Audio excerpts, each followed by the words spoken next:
Okay, hello guys. Nandito na tayo sa Activity 5 of Module 5. Still on Health Safety at Work.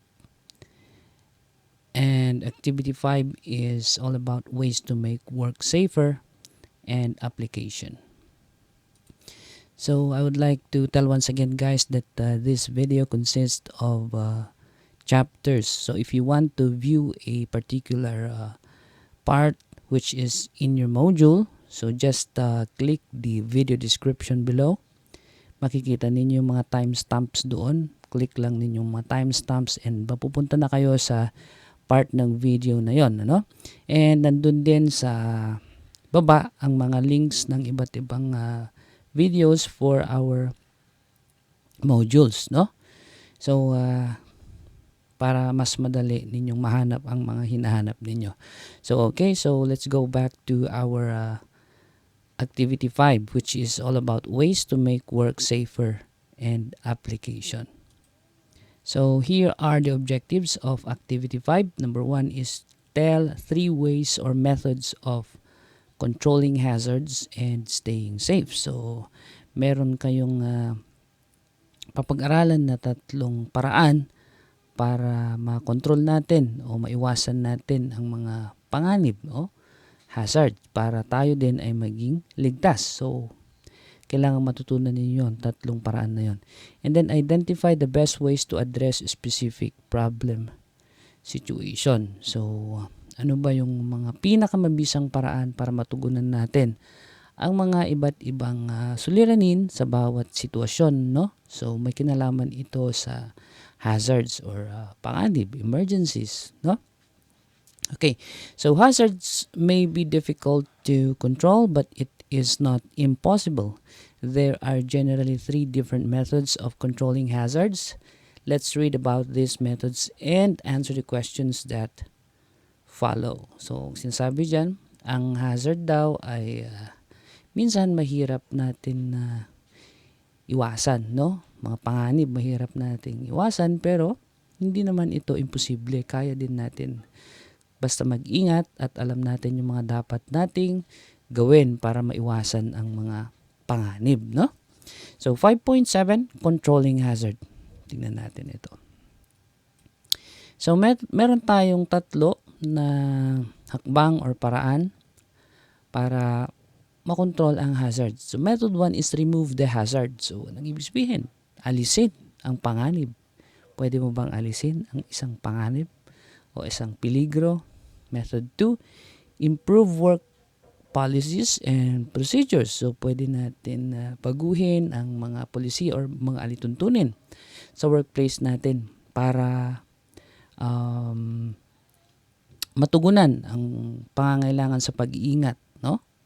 And then method 3 is to use protective clothing and equipment. So kailangan nating magsuot o gumamit ng mga kagamitan para maprotektahan ang ating sarili. So tingnan natin itong method 1.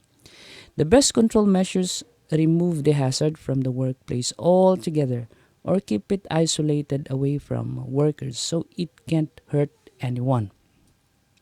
This way, the workplace itself is safer and all the responsibility for safety doesn't fall on individual workers.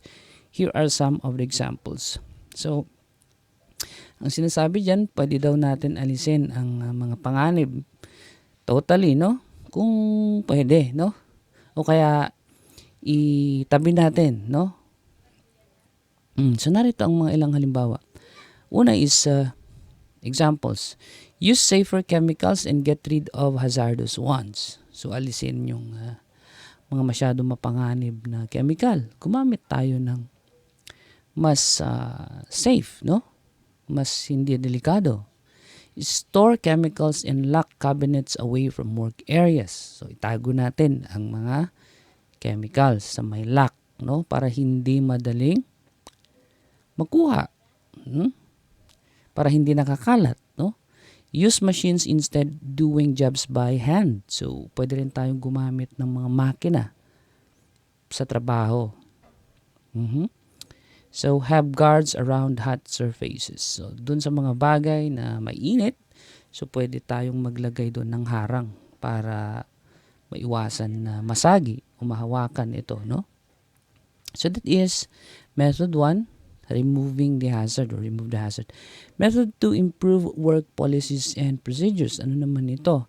If you can completely eliminate a hazard or keep it away from workers, good safety policies can reduce your exposure to hazards. Here are some examples. So, ano naman yung halimbawa nito? Safety training on how to work around hazards. So, pwede naman tayong sa trabaho, pag-aralan natin kung ano yung tungkol sa panganib para alam natin yung ating mga gagawin, no? So, kailangan ng training. Regular breaks to avoid fatigue. So, kailangan ng magbigay ng pahinga sa mga manggagawa kung pagod na sila, di ba? And then, assigning enough people to do the job safely. So, kung medyo madami yung gawain at mabigat, so pwede tayong magdagdag ng mga tauhan para maging magaan ito. So, that is method 2. Improve work policies and procedures. So, yan yung mga pwede natin gawin, baguhin, para maiwasan, no?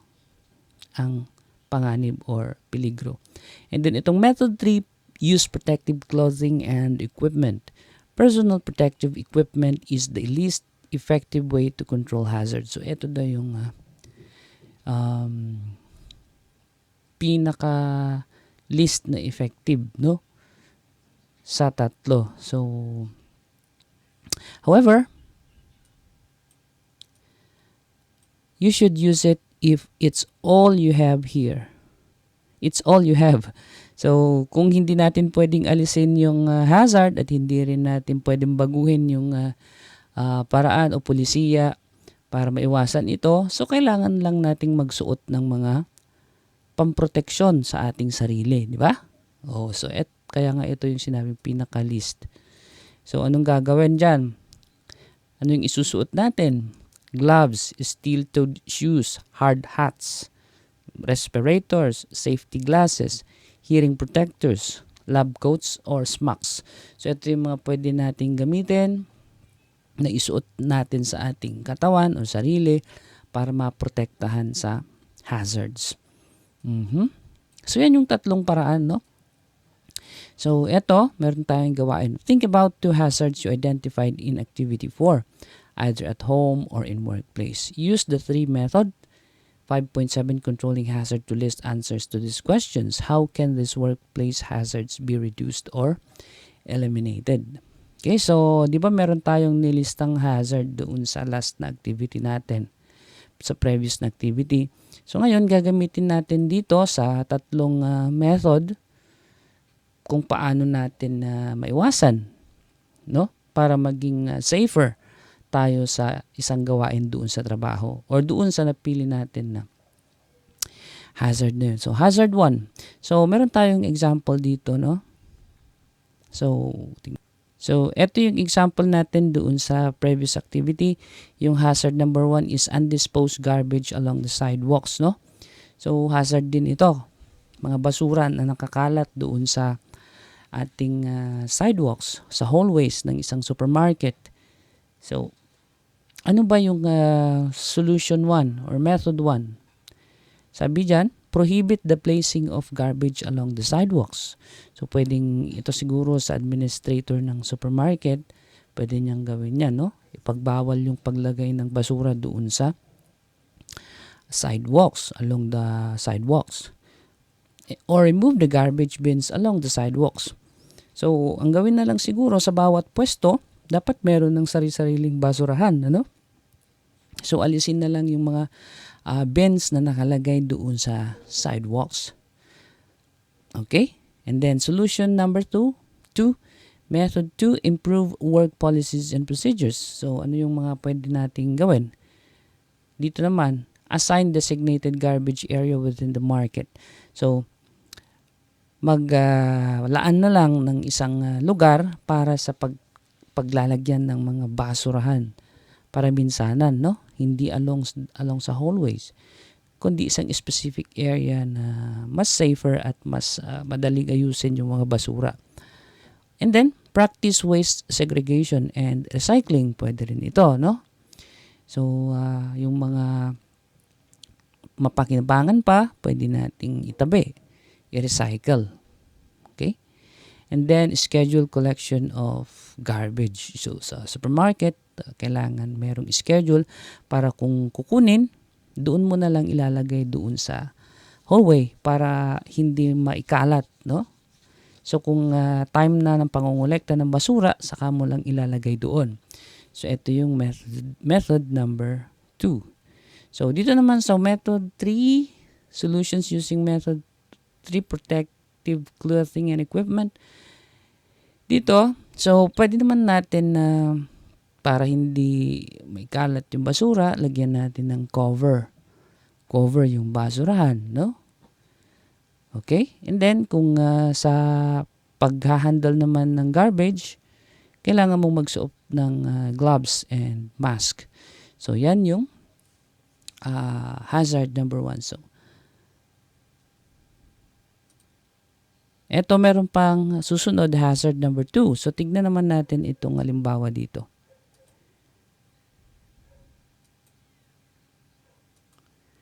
Okay, dito naman yung sa dirty kitchen ng isang karinderya. So, solution using method 1. Clean the kitchen regularly to maintain sanitation and cleanliness. So, yun yung pwedeng gawin, di ba? Kailangan ang paglilinis, alisin yung mga dumi, yung mga kalat, para mapanatiling malinis yung kusina, no?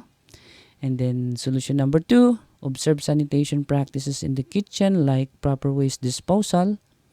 So, pwede rin natin isagawa o i-practice ang mga iba't ibang paraan para maayos yung ating kusina, no? So, tulad ng proper waste disposal, pwede tayong isegregate yung mga nabubulok, hindi nabubulok, recyclable material. So, ganon, no? Proper waste disposal. O kaya, provide checklist for the inspection of cleanliness. So, paano naman yan?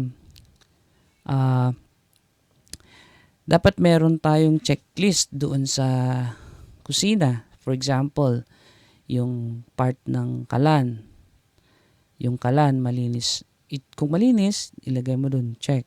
Sa lababo, malinis, check. Doon sa mga pinaglalagyan ng mga kaserola, kaldero, pag malinis, check. Ano pa? So, ganun. Gagawa ka ng checklist para i-inspect mo kung anong bahagi yung malinis. Pag malinis lahat, check. Kung may mga hindi malinis, X, kailangan mong linisan. So, yun, no? And then, yung method number 3, use protective clothing and equipment, wear mask, apron, pot holders, and etc. So, yan. Yung pwede natin gawin sa hazard number 2. So, doon sa mga isinulat ninyo na halimbawa sa inyong activity 4, pwede rin kayo mamili doon ng ilalagay dyan, hazard 1 or hazard 2, ano? So, yun ang yung gagamitin din para dito. So, bahala na kayo mag-isip kanong mga paraan na pwede nating gawin na solusyon, no? Sa method 1, method 2, at method 3. Okay? So, dito naman tayo sa let's apply. So, let's read about situations that may happen in real life. What can we do to ensure that these incidents are prevented? So, meron tayong 5 situation dito na pwedeng mangyari sa totoong buhay. Ano ba yung mga pwede natin gawin para maiwasan, para ma-prevent na mangyari ito, no? So, let's take situation number 1. So, Alice is a 17-year-old dishwasher at Font Restaurant. To clean the cooking pans, she soaks them in a powerful chemical solution. So, nagtatrabaho bilang dishwasher si Alice, 17 years old siya, no? So, lilinisan niya yung mga cooking pans, pinaglutuan. So, gumamit siya ng isang chemical, masyadong malakas, no, na chemical. And then she uses gloves to protect her hands and arms. One day, as Alice was lifting 3 large pans out of the sink at once. So, isang araw, So pinagsabay-sabay niya kasing binuhat yung tatlong malalaking paglutuan. So anong nangyari? They slipped out of her hands and back into the sink. So nadulas, nabitawan niya yung malalaking pans. At syempre, nahulog siya sa sink, sa lababo. And then, tumalsik yung tubig sa kanyang mukha. So anong nangyari? Tumama sa kanyang mata. Nabulag siya sa loob ng 2 linggo. So ano daw yung solution, or what solutions can you think of that might prevent this injury from happening? So ano yung mga pwede bang gawin? Ginawa sana ni Alice para maiwasan yung nangyari sa kanya. So tignan natin dito sa ating example. So sabi dito, use safer chemicals for cleaning or washing kitchen utensils. So, pwede naman tayong gumamit ng mga safer na chemical na nabibili na dishwashing liquid, di ba? Yung may antibacterial. So, pwede yun. Hindi masyadong malakas para kahit tumama sa ating balat, hindi ito mapanganib, no? Number 2, Alice should have lifted the large pans one at a time. So, hindi dapat pinagsabay-sabay ni Alice na buhatin yung tatlong malalaking pans. So, pwede naman niya itong isa-isahin, di ba? O, tignan nyo, dahil sa sobrang bigat na bitawan niya. Number 3, in using strong solutions, use protective shields like face mask and face shields. So, pag gumagamit tayo ng itong masyadong harmful solutions, magsuot tayo ng face shields, face mask, no? Para maiwasang matalsikan yung ating mukha. Okay, so that's for number 1. Ito naman yung pangalawang sitwasyon. Ruben works in the fields spraying pesticides on crops. So anong ginagawa niya? Nag-i-spray siya ng pesticide, pamatay ng peste. Doon sa bukid siguro yan, no? After a few days of spraying, Ruben became very ill. So pagkatapos siya nag-spray, nagkasakit siya. His eyes burned, his chest hurt, he had difficulties breathing, and he felt dizzy. So parang mahapdi yung kanyang mata, naninikip ang kanyang dibdib, at nahihirapang huminga at saka nahihilo. So his friends took him to the health clinic, but a week later he was still having chest pains and difficulties in breathing.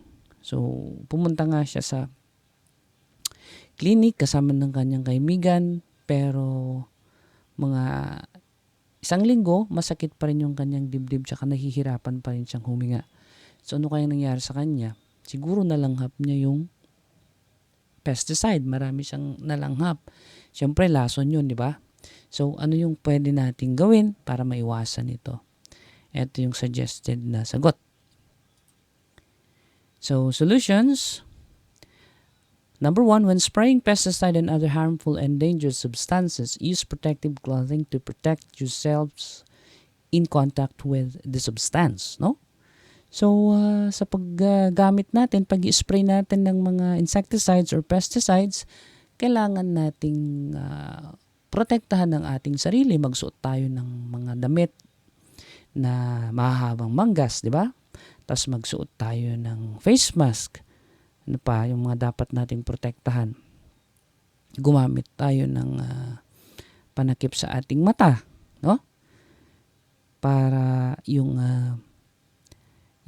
chemical hindi natin malanghap at hindi mapunta sa ating skin at sa ating eyes. Lalo na kung ito ay nakakalason talaga, di ba? And then number 2, we may also control insects and pests by physically removing or killing them. So minsan kung minimal lang naman yung mga insekto sa ating mga pananim, pwede naman tayo na yung magtanggal, no?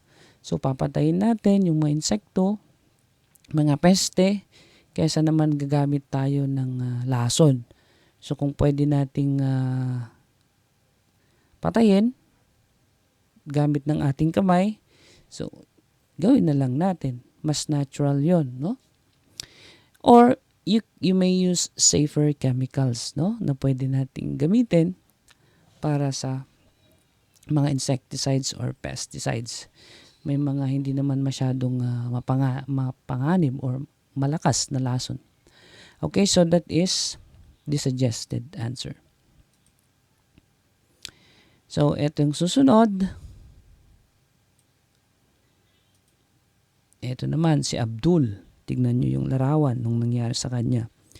So, Abdul works for Robinson's Rice Mill and was helping unload a big truck that had just come in from Sangalis, Zamboanga City. He was under a lot of pressure from the boss to get the truck unloaded quickly. So, anong ginagawa ni Abdul? Nagdidiskarga siya ng palay, no? Nakararating lang. So, nape-pressure siya kasi pinamadali. Nandoon yung boss na tumitingin sa kanya, no? And then, when he picked up one large and heavy sack, he slipped and fell. He tried to keep his balance so that he wouldn't drop the sack. He felt a very sharp pain in his lower back. He kept working because he was embarrassed to let anyone know how much he was hurting. The next day, he couldn't come to work. He was in so much pain. He lost 5 days of work and his back still hurts. Okay, so anong nangyari? Siyempre, nandun yung boss niya. Kaya nagmamadali din siya. Binibilisan din niya, napipressure. So, nung binuhat niya yung isang sakong palay, nadulas at saka nahulog, no? So, sinubukan niya naman balansehin ng kanyang sarili para hindi naman mabagsak yung sako. Pero anong nangyari? Sumakit bigla yung kanyang balakang sa likod, no? So, kahit masakit, tuloy pa rin ang kanyang pagbubuhat kasi ayaw niya na mapahiya siya. At saka hindi niya ipinahalata na meron siyang nararamdaman na sakit. So, sa sumunod na araw, hindi na siya nakapasok at saka 5 araw na hindi na pumasok kasi masakit pa rin ang kanyang likod. So, yon. So, ano kaya ang pwedeng gawin dyan para maiwasan ang pangyayari niyan, no? So, tingnan natin dito. Okay. So, ang solution, isa lang yung nalagay ko dito. Kung meron pa kayong mga ibang maisip, pwede nyong ilagdag, no? Use machines like trolley or forklift in transporting or carrying heavy objects. So, kapag masyadong malalaki naman na rice mill, siguro meron naman silang dapat forklift, no? So, ito yung ginagamit para pagbuhat galing sa malayong mataas tulad ng truck, no? Tapos ibababa ng forklift. Okay. Tsaka pwede rin naman gagamit siya ng yung ginagamit na may gulong. Ilalagay niya doon, tapos itulak lang niya, hihilain niya pababa doon sa truck, di ba? So, pwede yun. Yun sana yung ginawa niya kaysa naman nabubuhatin mo yung napakabigat na sako ng palay, di ba? Okay, so yan yung sitwasyon ni Abdul, no? So, let's go back here.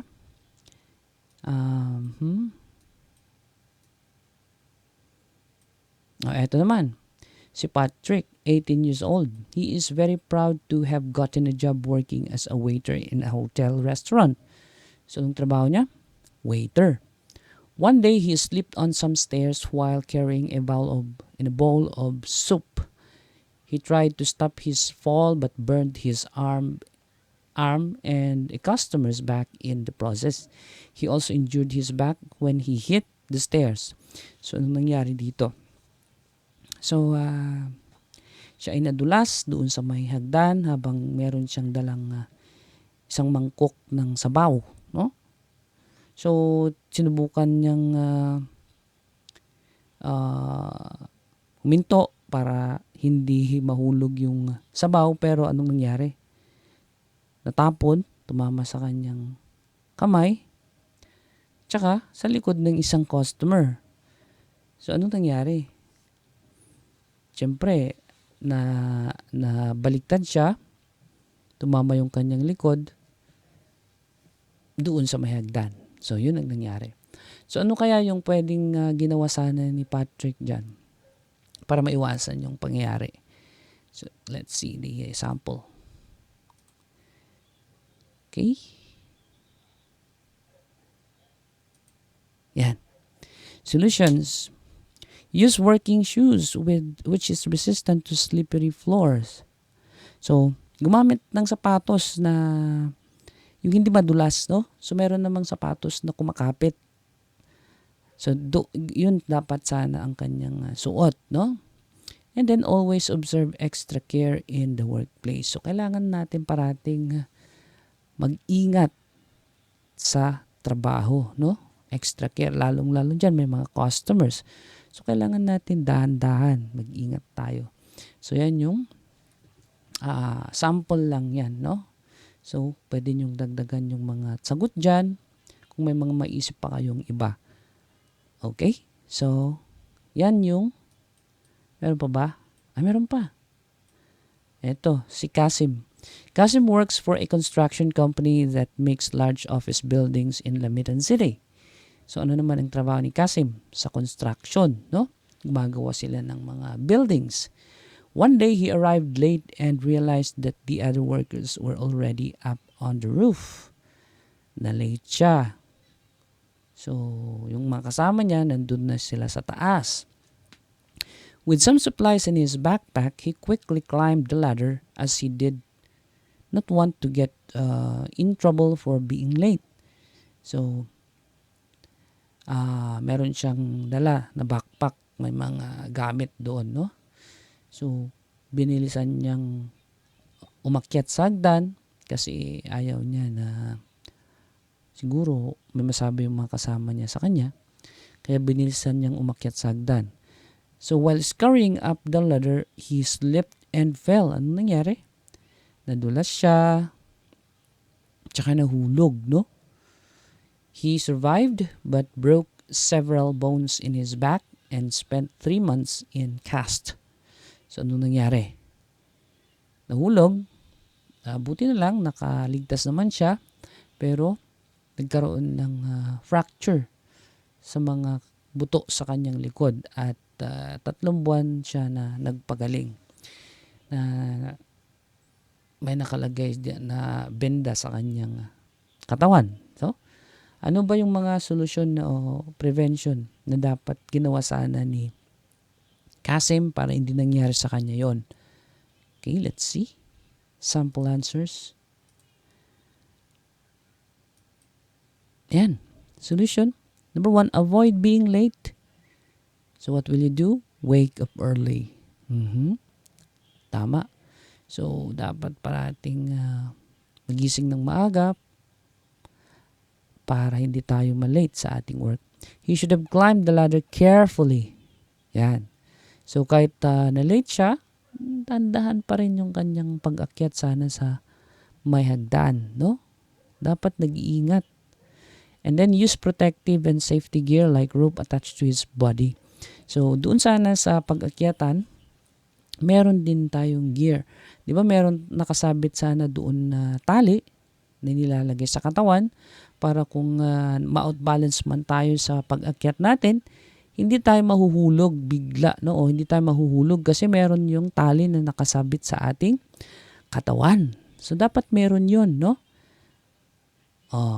Yan. So suggested answers lang 'yan.